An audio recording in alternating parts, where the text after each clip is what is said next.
नमस्कार सभी देशवासियों को। मैं वशिष्ठ जी महाराज,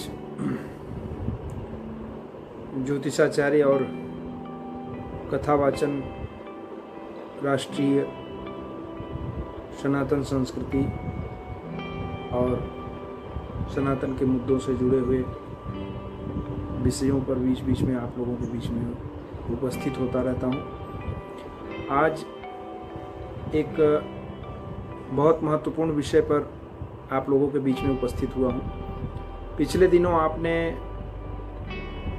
एक बहुत ही अधिक नींबू के 2 बूंद प्रयोग वाले, नींबू के रस के 2 बूंद प्रयोग वाले वीडियो को आपने देखा होगा, जो बहुत अधिक वायरल हो गया था और उस पर बहुत सारी चर्चाएं हुई और बहुत सारा व्यतिक्रम हुआ। अच्छा बुरा सब कुछ उसका परिणाम चारों तरफ से जितने भी लोगों ने प्रयोग किया, जिसको तकलीफ़ थी उसको तो जितना ज़्यादा, जिसको तकलीफ़ थी उतना आराम लोगों ने बताया। जिसको तकलीफ़ नहीं थी और उसने प्रयोग किया उसको कोई नुकसान नहीं हुआ, ठीक लगा, ऐसा बताया। और जिसको कोई तकलीफ़ नहीं थी और जिसने प्रयोग नहीं किया था, तो जैसे हमको पहले लग रहा था प्रयोग करने के पहले, वैसे ही लोगों को लगा, उसमें कोई गलत बात नहीं है। लगा कि इससे नुकसान हो सकता है या तकलीफ़ हो सकती है या इससे क्या लाभ हो जाएगा, तो ऐसा हमको भी लगता था, जैसा कि हमने पहले पिछले 1-2 वीडियो में और भी बताया हूँ। आज हम उसी प्रयोग को आगे बढ़ाएंगे और उस पर कुछ महत्वपूर्ण बिंदु रखेंगे। जैसे कुछ लोगों के प्रश्न हैं, उन लोगों के प्रश्नों के उत्तर भी हो जाएंगे और उसके साथ साथ नींबू के सर्वांगीण लाभ के विषय में और उसमें कौन से तत्व पाए जाते हैं, उसका धार्मिक, आध्यात्मिक, वैज्ञानिक या फिर ज्योतिषीय हर प्रकार के विश्लेषण पर भी हम चर्चा करेंगे। लेकिन उसके पहले निवेदन है कि आप इस वीडियो को सभी लोगों को शेयर कर दें और चैनल सब्सक्राइब कर लें, ताकि आपको और भी अन्य वीडियो इससे संबंधित और भी विषयों से संबंधित, ज्योतिष विषय से संबंधित और चीज़ों से मिलता रहे। देखिए, हम आज आपको कुछ प्रयोग भी बताएंगे कि नींबू के 2 बूंद रस से कितना बड़ा लाभ हो सकता है। आप मतलब अगर नहीं प्रयोग किए हैं तो कल्पना भी नहीं कर सकते कि जिस चीज़ के लिए हम बहुत विषैली दवाओं का प्रयोग कर रहे हैं और उससे बहुत सारे लोग मर भी रहे हैं।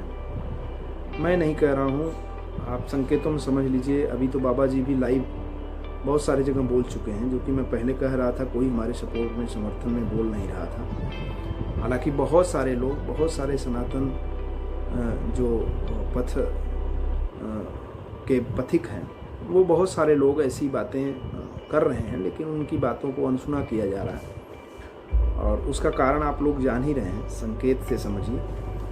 बहुत सारी विषयों को स्पष्टता से बोलूँगा तो पिछले बार की तरह वीडियो को डिलीट किया जाएगा। इससे बढ़िया है कि आप संकेतों में समझ लीजिए कि हमारे आयुर्वेद को या हमारी भारतीय प्राचीन विद्याओं को, कलाओं को आगे बढ़ने क्यों नहीं दिया जा रहा है, उसका कारण क्या है, वो आप स्वयं समझिए, उसको महसूस करिए।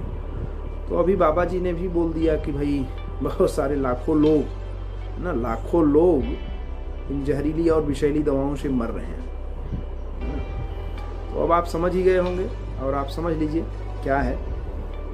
कुल मिला के फिर भी मैं किसी एक पक्ष का पक्षधर नहीं हूँ और एक विषय को लेकर के अपनी मान्यताओं को जड़वत नहीं कर रहा हूँ।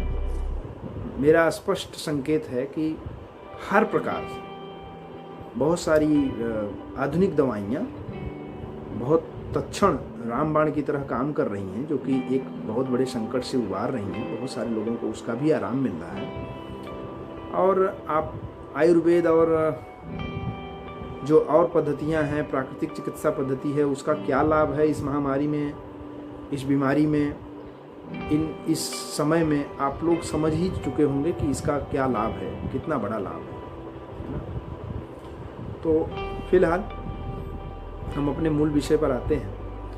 मूल विषय ये है कि नींबू का जो प्रयोग है, नींबू के प्रयोग को करने के पहले इसके नुकसान, हानि, लाभ और इसमें मौजूद तत्वों के विषय में और बहुत सारी चीज़ों के विषय में हम जान लेते हैं। तो चलिए शुरू करते हैं। आप चैनल सब्सक्राइब और शेयर अवश्य कर दें। नींबू का कच्चेपन पे रंग हरा होता है। हरा रंग जो होता है वो बुध का कारक होता है।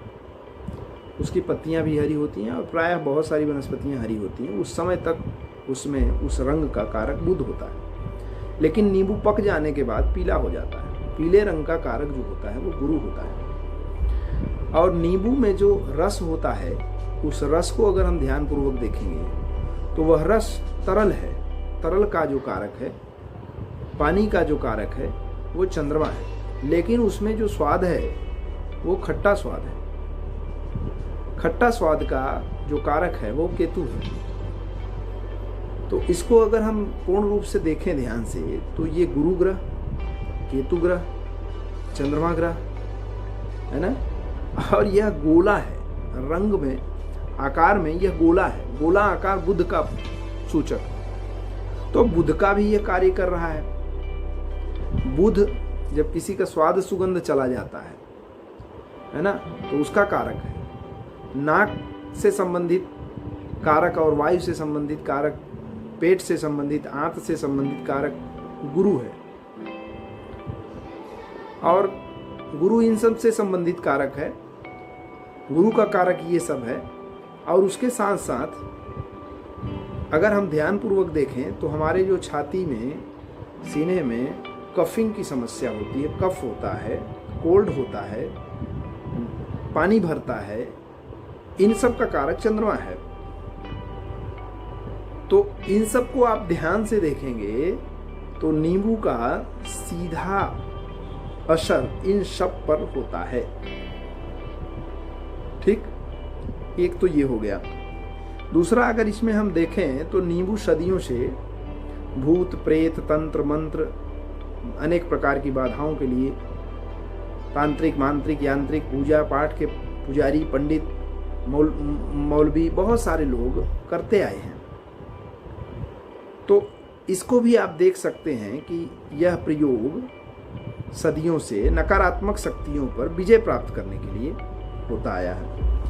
अब नींबू को अगर हम ध्यान से देखें कि इसका वैज्ञानिक पक्ष क्या है, तो अगर हम ध्यान से देखते हैं तो नींबू में विटामिन सी, अगर विटामिन की दृष्टि से देखें, calcium, potassium, fibre, anti inflammatory और एंटी कैंसर, एंटी माइक्रोबियल गुण उपलब्ध होते हैं। यह खून को भी साफ करता है और इसमें 5% तक साइट्रिक एसिड मिलता है। तो बहुत से लोग कह रहे हैं कि भाई ये एसिड तो नुकसान करता है, एसिड तो विष है, ये तो नुकसान करेगा। तो आयुर्वेद का एक सूत्र है, विषस्य विष औषधम, विष ही विष की औषधि भी है। तो जो चीज़ आपको बहुत तकलीफ है, जो विष की वजह से हुआ है, उसको विष ही तो काट सकता है। इसको भी ध्यान देना। इसको और ध्यान से देखें तो यह हृदय कहाँ कहाँ लाभ करेगा, तो हृदय, पेट, लीवर, किडनी, इम्यूनिटी बढ़ाने के लिए, श्वसन क्रिया को ठीक करने के लिए, बुखार के लिए, बीपी के लिए, मुहासों के लिए, चर्म रोग के लिए, झुर्रियों के लिए, बालों से संबंधित सभी समस्याओं के लिए यह रामबाण का काम करता है। और उसके साथ साथ इसमें क्या क्या पाया जाता है, तो इसमें पानी, 88% पानी पाया जाता है इसमें। ऊर्जा, प्रोटीन, कार्बोहाइड्रेट और fibre, sugar, calcium, iron, magnesium, phosphorus, sodium, zinc, manganese, selenium, vitamin C, B6, E, folate, choline, carotene beta, ये सब सैकड़ों तत्व इसमें पाए जाते हैं। अब हम ये जानते हैं कि इतने के बावजूद, इन सब के बावजूद भारत सरकार के ICMR के 2016 के पोस्ट पर जाकर आप देखिए, ICMR की साइट जो है उस पर जाकर के 2016 के पोस्ट पे देखिए, उसमें स्पष्ट लिखा हुआ है कि नाक में नींबू रस की पिचकारी करने से नक्सीर जैसी भयंकर तकलीफ भी, जो नाक से खून गिरने की समस्या होती है, वो भी ठीक हो जाती है। उसके साथ साथ आपको बहुत खुशी होगी कि एक कंपनी है चरक फार्मेसी की एक दवा है नेजल ड्रॉप, जिसमें 60% तक नींबू का सरस पड़ा हुआ है, जो कि नाक में ही डाला जाता है। और उसके साथ साथ चरक संहिता में स्पष्ट उल्लिखित है कि नींबू का नस्य क्रिया होती है, उसमें बहुत सारे औषधियों से नस्य क्रिया की जाती है, उसमें नींबू के रस की भी नस्य क्रिया बताया गया है, नींबू का भी नस्य क्रिया बताया गया है। तो आप समझ सकते हैं कि इसमें नुकसान किसी तरह का नहीं है, फिर भी प्रोपोगंडा फैलाया गया। क्यों फैलाया गया आप समझ सकते हैं। अच्छा, बहुत सारे मीडिया, बहुत सारे चैनल में फर्जी का मोहर मार मार के भेजा गया। अभी भी गूगल पे सर्च करेंगे तो सब जगह फर्जी बताया गया। आप उसी फर्जी के नीचे के कमेंट आप देखिए, कमेंट बॉक्स में देखिए जनता की राय क्या है। मैं अभी आपको कुछ भेज देता हूं, आप देख लीजिए कमेंट के जो राय हैं उसको देखिए। पब्लिक सीधा कह रही है कि इसका 100% परिणाम मिल रहा है। कितने लोग कह रहे हैं कोई नुकसान नहीं, हमने करके देखा है। कितने लोग कह रहे हैं नाक गला तुरंत सही होता है। इन सारे कथनों के बावजूद भी उसको क्यों झुठलाया जा रहा है, ये विचार करने योग्य है।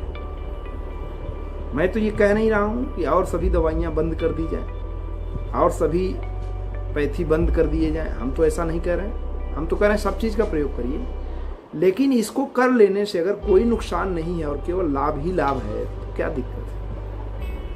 एक पेपर में, मतलब आंध्र प्रदेश या कर्नाटका के पेपर में एक कटिंग भी आप लोगों के पास आई होगी कि नींबू का रस डालने से कोई मर गया टीचर। अब आप ही बताइए और आप सोचिए, जो अमृत है 2 बूंद नींबू का रस, उसको डालने से कोई मर जाएगा? आप विचार करिए। और मैंने तो करके दिखाया है, बहुत सारे लोग करके दिखाए। तो आप विचार करिए कि आपको क्या कहा जा रहा है और किसकी साजिश हो सकती है। और दूसरी बात, अगर कोई मर ही रहा हो तो उसके नाक में चाहे नींबू का रस डाल दीजिए, चाहे बहुत बढ़िया दवाई डाल दीजिए, चाहे बहुत खराब दवा डाल दीजिए, कुछ भी डाल दीजिए, तो मर ही जाएगा। ठीक। अब इसके बाद हम कह रहे हैं कि अब इसको देखना है कि नाक में 2 बूंद नींबू का रस डालने से लाभ क्या क्या होता है, वो मैं आपको बता रहा हूँ। देखिए, मैं आपको अभी कोई नाम खुल करके नहीं बोल रहा, आप समझ लीजिए। केवल मैं आपको बता दे रहा हूँ संकेतों के माध्यम से, लक्षणों पर बता रहा हूँ कि किस किस लक्षण में ये काम कर रहा है, आप इसको समझ लीजिए। सबसे पहली चीज़ कि आपके गले में दर्द हो, गले में खराश हो, नाक आपका जाम हो गया हो, आपका नाक, गला और हृदय की तरफ भारीपन महसूस हो रहा हो, या इसमें कुछ गड़बड़ समझ में आ रही हो, तो आप इसको डालकर देख लीजिए। छान करके नींबू का रस थोड़ा गुनगुना कर सकते हैं, गुनगुना करके आप डाल लीजिए। आप देखिए फिर उसका लाभ क्या होता है। चुटकियों में आराम होता है। हमने किया है और हजारों लोग किए हैं। मैं आपको अभी कुछ ऑडियो वीडियो तो बहुत सारे हैं, आप अगर चाहेंगे तो हमारा नंबर ले करके हमारे नंबर पर व्हाट्सएप पर आप उनको भेजिए, मैं आपको तुरंत बहुत सारे प्रूफ भेज दूंगा, आप देख लीजिए। उनसे चाहें तो बात भी कर सकते हैं। 70% तक ऑक्सीजन लेवल जिसका आया हुआ है, जिसका 75% फेफड़ा खराब हुआ है, उन सबको भी इन प्रयोगों से और आयुर्वेदिक उपायों से लाभ हो रहा है और हुआ है, हमारे पास प्रमाण है। लेकिन सबका कुछ इंडिविजुअल, कुछ व्यक्तिगत जीवन होता है, इसलिए सब प्रमाणों को मैं उनके नंबर्स और उनके फ़ोटो के साथ भेजना उचित नहीं समझ रहा हूँ। फिर भी कुछ भेजूंगा आपको, आप देख लीजिए, और जिसको ज़रूरत हो हमको व्यक्तिगत मांग सकता है। इसके साथ नाक गला जाम हो और छाती में भारीपन हो, या फिर श्वसन क्रिया में कोई भी तकलीफ हो, अन्य बहुत सारे संक्रमण हो, उन सब में यह राम बाण की तरह काम कर रहा है। आप इसको देख सकते हैं।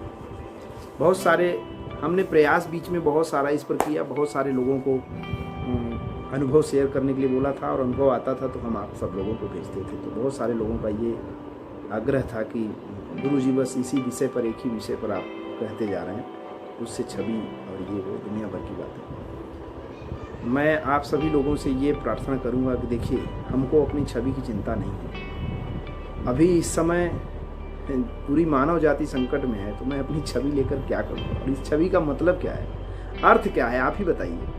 मानव शरीर मिलना, मानव जीवन मिलना कितना दुर्लभ है, और अगर मिला है तो अगर मैं कुछ उपकार का कार्य कर सकता हूँ तो इसमें मैं अपनी कौन सी छवि देखूँ, कौन सी छवि ढूंढूँ, इस छवि का क्या करूँगा मैं, अगर मैं किसी के काम नहीं आ सका तो। ठीक है, मेरे पास जो भी बौद्धिक बल है, जो भी ज्ञान का बल है, जो भी वाणी का बल है, जो भी अनुभव का बल है, वो अगर आप लोगों के सामने परोस रहा हूँ तो उसमें मैं क्या गलत कर रहा हूँ, आप ही सोचिए, विचार करिए।